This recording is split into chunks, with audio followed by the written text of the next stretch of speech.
ఉచిత varicose veins consultation మరియు screening, సర్జరీలపై స్పెషల్ డిస్కౌంట్. భారతదేశంలోని best varicose veins Avis hospital ని సంప్రదించండి. మరింత సమాచారం కోసం ఈ నంబర్కి కాల్ చేయండి.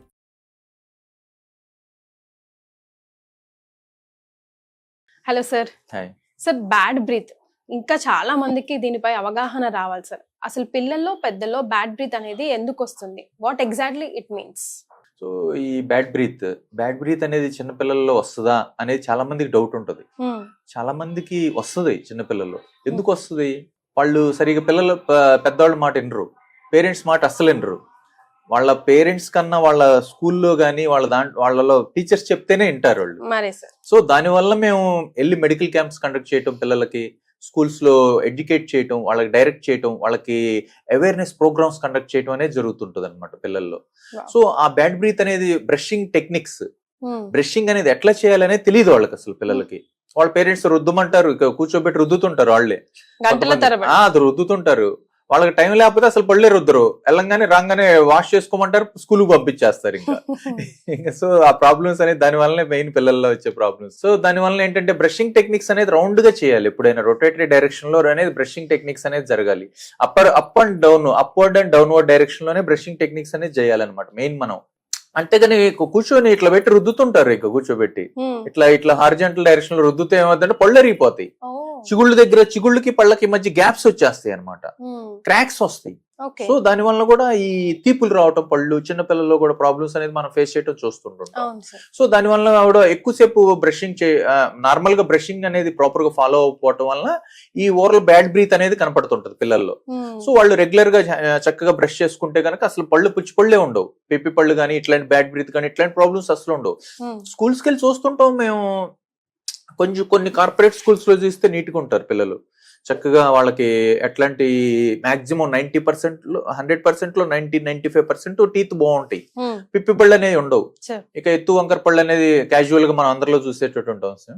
సో కానీ పిప్పి పళ్ళు అనేది ఎక్కడో కనపడుతుంటది వాళ్ళకి రేర్ గా, తెలియక. సో కానీ ఇప్పుడు ఈ స్కూల్స్ నార్మల్ గవర్నమెంట్ స్కూల్స్ అంటే ఎలిమెంటరీ స్కూల్స్ అవి చూస్తుంటుంటాం. బ్యాడ్ బ్రీత్ కి పిప్పి పళ్ళకి లింక్ ఉందంట. ఉంటదండి. ఈ చూస్తే స్కూల్స్ లో వాళ్ళలో అందరికి పిప్పి పళ్ళే ఉంటాయి. ఇప్పుడు 14, 15, 16 పళ్ళల్లో వాళ్ళలో 10 పళ్ళు పుచ్చిపళ్ళే ఉంటాయి అనమాట. దంతాలు మొత్తం పుచ్చిపోయే కనపడుతుంటాయి. ఎందుకంటే సరిగా వాళ్ళు బ్రషింగ్ చేయరు, సరిగా ట్రీట్మెంట్స్ ఉండదు, వాళ్ళకి సరిగా డాక్టర్ దగ్గర తీసుకెళ్లరు, హాస్పిటల్కి తీసుకెళ్లరు వాళ్ళ పేరెంట్స్. సో దాని వల్ల ఎక్కువ పిప్పి పళ్ళు అయిపోవటం, దాని వల్ల లోపలికి ఇరుక్కుపోతుంటాయి తిన్న పదార్థాలన్నీ, దాని వల్ల బ్యాడ్ బ్రీత్ వస్తుంది అనమాట.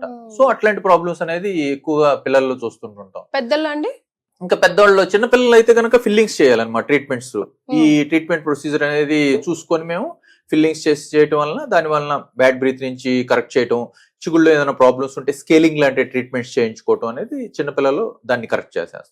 ఇంకా పెద్దవాళ్ళలోకి వస్తే కనుక ఈ పెద్దవాళ్ళు ఎక్కువగా పిప్పి పళ్ళ వల్ల రావచ్చు, చిగుళ్ళకు సంబంధిత వ్యాధుల వల్ల రావచ్చు. ఈ ప్రెగ్నెంట్ ఉమెన్స్ చూస్తాం. ప్రెగ్నెంట్ ఉమెన్స్ లో ఏమైందంటే కనుక చిగుళ్ళు వాస్తుంటాయి. చిగుళ్ళు వాపు రావటం వల్ల జింజివైటిస్ అంటారు, జింజివల్ ప్రాబ్లం అంటారు. ఆ జింజివల్ ప్రాబ్లం నుంచి పెరిడోంటల్ ప్రాబ్లం గా కన్వర్ట్ అయింది. అది అంటే చిగుళ్ళు నుంచి బోన్ కి వెళ్ళిపోద్ది అనమాట ఇన్ఫెక్షన్. చిగుళ్ళు కొంచెం 1-2 చిగుళ్ళు ప్రాబ్లం వస్తుంది పళ్ళు. అట్లా ఏమైందంటే లోకలైజ్డ్ జింజివైటిస్ నుంచి జనరలైజ్డ్ జింజివైటిస్ గా మొత్తం చిగుళ్ళన్నీ దెబ్బతినిపోతాయి. అట్లా దెబ్బతిని మొత్తం చిగుళ్ళన్నీ తర్వాత మెల్లమెల్లగా పళ్ళు కదలటం స్టార్ట్ అవుద్ది అనమాట. అట్లా పళ్ళు కదలటం స్టార్ట్ అయినప్పుడు ఏమవుద్దంటే ఆ పళ్ళు కదిలిపోయి ఊడిపోయేటటువంటి స్టేజ్ కూడా వెళ్ళిపోతారు. 20 years 20 to 25 years వాళ్ళు కూడా పళ్ళన్నీ ఊడిపోయిన వాళ్ళు వస్తుంటారు నా దగ్గరికి. పెళ్లి లేడీస్ కూడా వస్తారు, మా పళ్ళు కదులుతున్నాయి అని అంటారు. అబ్బాయిలు అంటే బ్యాడ్ హ్యాబిట్స్ వల్ల కానీ ఇట్లాంటి స్మోకింగ్ వల్ల ఇట్లా ప్రెగ్నెంట్ ఉమెన్స్ లో రావచ్చు, సరిగా బ్రషింగ్ చేసుకోపోవటం వల్ల రావచ్చు. వాళ్ళు కొన్ని టాబ్లెట్స్ కి సైడ్ ఎఫెక్ట్స్ గా కూడా ఉంటుంది అని అంటారు. ఉంటాయండి, సైడ్ ఎఫెక్ట్స్ కూడా ఇట్లా వచ్చేటటువంటి అవకాశం ఉంటుంది. ఆ మెడికేషన్ క్యాన్సర్ మెడిసిన్స్ వాడుతుంటారు కొంతమంది సివియర్ మెడికేషన్ వాడతారు, అంటే పవర్ఫుల్ యాంటీబయాటిక్ వాడతారు. అట్లా వాడటం వల్ల కూడా ఈ పళ్ళు దెబ్బతినేటటువంటి అవకాశం ఉంటుంది. ఇక ఈ చిగుళ్ళు సంబంధిత వ్యాధులు అనేది ఎక్కువగా షుగర్, డయాబెటిక్ ప్రాబ్లం.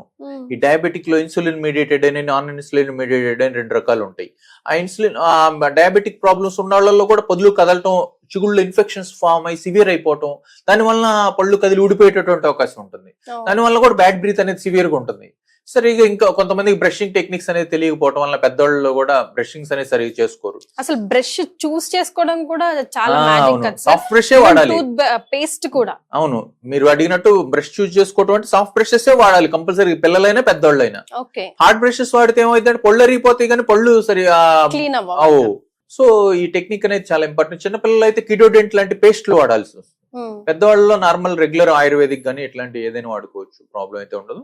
సో ఈ విధంగా మంచి స్కేలింగ్ ట్రీట్మెంట్ ద్వారా కానీ, స్కేలింగ్ చేయించుకోవటం వల్ల కానీ, రెగ్యులర్ గా 6 months ఒకసారి డెంటల్ డాక్టర్ ని విజిట్ చేయాలి కంపల్సరీ. అసలు అప్పుడు మేము ఎక్స్ప్లెయిన్ చేస్తాం అసలు ఎట్లా ఉన్నాయి టీత్, వాట్ ఈస్ వాట్ అనేది మేము ఎక్స్ప్లెయిన్ చేస్తే అప్పుడు వాళ్ళకి అర్థం అవుతుంది అనమాట. సో దీన్ని బట్టి మేము ట్రీట్మెంట్ చేయించుకోవాలనేది వాళ్ళకి తెలిసిపోద్ది అనమాట.